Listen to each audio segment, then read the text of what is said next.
అనాది కాలంలో సృష్టి ప్రారంభమైనప్పటి నుండి ధర్మం అధర్మం మధ్య యుద్ధం కొనసాగుతూనే ఉంది.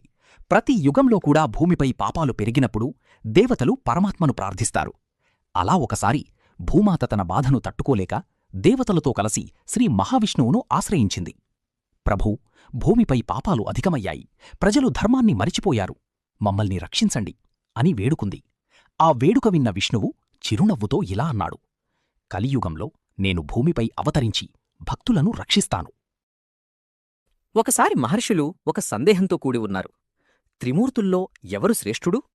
దీనిని తెలుసుకోవడానికి వారు భృగు మహర్షిని పంపారు. మొదట బ్రహ్మలోకానికి వెళ్ళాడు. బ్రహ్మదేవుడు గౌరవించలేదు.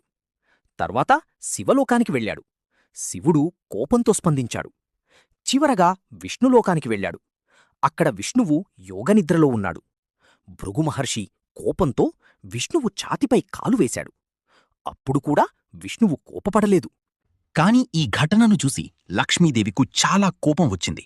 నా భర్తను అవమానించారు, ఇక్కడ నేను ఉండలేను అని వైకుంఠాన్ని విడిచిపెట్టింది. లక్ష్మీదేవి భూమిపైకి వచ్చి తపస్సు చేయడం ప్రారంభించింది. లక్ష్మీదేవి వెళ్ళిపోయిన తర్వాత విష్ణువు చాలా బాధపడ్డాడు. ఆమెను వెతుక్కుంటూ భూమిపైకి వచ్చాడు. అక్కడ తిరుమలలో నివసించడం ప్రారంభించాడు. అక్కడ ఆయన శ్రీనివాసుడుగా ప్రసిద్ధి చెందాడు. తిరుమలలో ముందుగా ఆదివరాహస్వామి నివసించేవాడు. శ్రీనివాసుడు అక్కడ నివసించడానికి అనుమతి కోరాడు.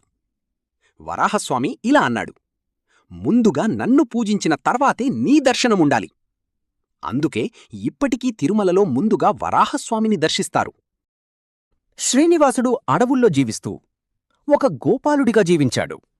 అక్కడే ఆయన భక్తులకు దర్శనమిస్తూ వారి కష్టాలను తొలగించేవాడు.